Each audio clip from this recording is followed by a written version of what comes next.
Hi guys, it's Jerry Monyazungu aka the Chartered Vendor. We are here at the Chartered Vendor podcast. We talk about anything business. We want to discuss anything business. So today we just want to talk about sales. So as I said to you guys, I'll be sharing with what I notice whilst I'll be traveling, what I notice in other countries, good or bad, and we correct each other. We also learn from each other. I have said to you, I'll never mention something which I'm not practicing here on this podcast. We need it to be as practical as possible. We need it to be helpful as possible. We need it to help other people who are out there.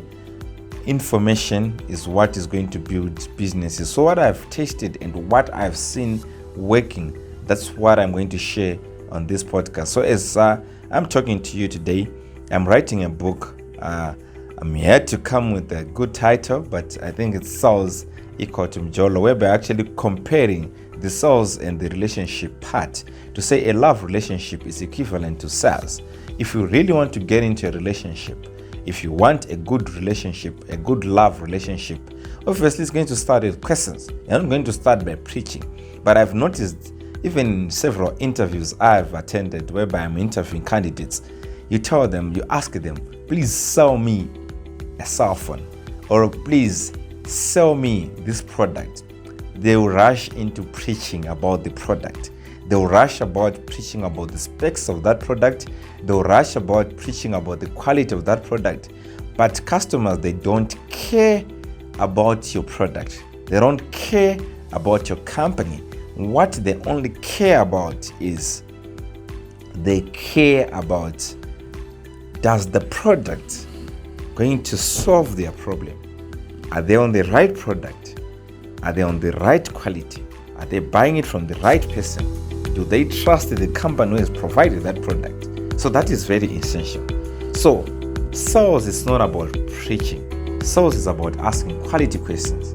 For example, when I'm selling this book to a business person, I'm not supposed to just start by saying, no, I've written this book. It's called The Chartered Vendor, and I was a vendor. Look, check on me. I was a vendor, and I used to sell sweets. I used to sell bananas. The person will just say, so what? They don't care about that. But what I'll start by doing is, say, or madam, are you involved in any business?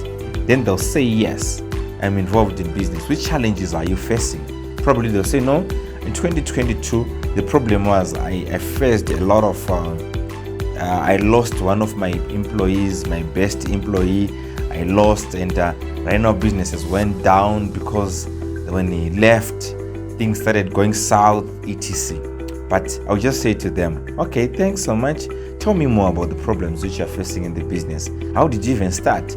I started 5 years ago, but the problem is the business is not growing. Sales are also a problem. Then I'm like, no, I've got a solution for you. This book is going to be a solution for you. You're going to get more money when you're going to read this book. I haven't preached about the book, but I'm now providing the book as one of the solutions which is going to help this business men in order for them to get more profits, to solve their human resources issues. So same applies in a love relationship. I'll give you an example. No one has ever said, you don't go to a lady and you start preaching about yourself. I'm Jerry, I wrote a book, I've got this type of a car, I've got this type of a house. Do they really even give a damn? They don't care. So what I do when I want to get into a love relationship, you're going to start by asking quality questions. Those quality questions are going to lead you into the relationship, are going to lead you into the courtship, are going to lead you into a marriage. But you don't get that marriage by just writing a biography, by just preaching to someone once they're quiet. If you're not, if someone is not married, maybe they are now over 40, or maybe that's what was their problem, because they're not getting into serious relationship. Because why? They are not asking quality questions. Clients, I think it's also two-way. It would be unfair if I just mention about maybe guys approaching ladies. Right now things have changed. We're in 2022. Ladies are now also approaching men. What they'll start by doing, even those scammers, even on Facebook, Instagram, even on Twitter, they'll start by asking you, how are you? You're from which country? I'm from Zimbabwe. Okay, what do you do? I'm a business person. Okay, I'm also a business person. They'll be asking questions, because with asking questions is going to build a rapport. So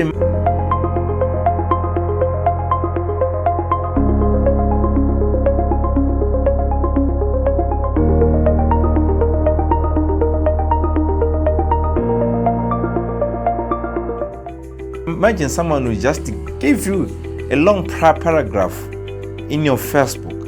They're writing big paragraph on your Facebook, and they don't even introduce. They just introduce themselves. They talk about, yes, we do Bitcoin.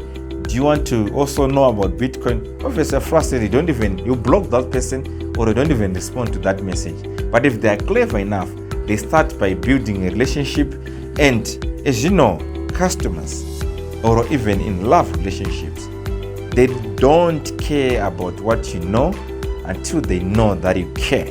So it's about you trying to show that care to your customer, trying to show that you really care for them. And you can only show care by asking questions. I'll also give you an example. Let's say you're visiting a sick friend, or maybe a sick relative. There's no way if you're going to show care, you're supposed to ask them, how are you feeling right now? Are you still feeling the pain?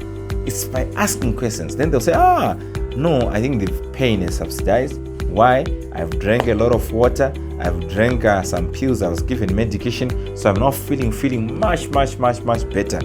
It's because it's coming from a question. And they'll say, actually, thank you for asking. But if you go there, open a Bible verse, start preaching, and you didn't even understand whether these people are still feeling pain or the type of the sickness they have, it's a disaster. Pray for them after you have diagnosed what is the challenge, what is the problem. So guys, when you're in sales, remember it's all about asking quality questions. Remember, it's all about diagnosing. The problem is, your problem right now is not about you are not a good salesperson, but the problem is you are not good at diagnosing the problem. That's where the challenge is. Even when you're in a mechanic, you don't just say, because yes, I'm driving in my car. Probably I've seen a problem. I've noticed that no, my car is no longer performing well. The moment I go to mechanic, I have something which I think probably they're tires, probably they're brakes, probably it's my suspension. So I go there maybe with a suggestion. A good mechanic will check the car first, will ask me quality questions. Where are you hearing the sound from? What is the problem? If you ever faced this, then they'll be busy writing. They'll check the car. They'll test it on their own. Then they'll come up with a conclusion to say, no, you need to change brake pads. Sometimes I was thinking that it's a suspension. I need to spend probably maybe $1,000, but I'll end up just spending $50 because why? I've got a mechanic who is good at diagnosing the problem. So the person who can find the problem is very, very important than the person who is going to come up with a solution. So remember, in sales, we ask questions, so we don't preach. In love relationship also, we ask quality questions, we don't preach. So guys, this is a nice podcast. I'm happy. You guys, I thank you for actually listening to my podcast. I'm happy that you're always here listening to us. So until next time, let us build businesses. Remember, we are here to build timeless businesses. The vision is to build as many big businesses as we can in Africa. Thank you. Until next time.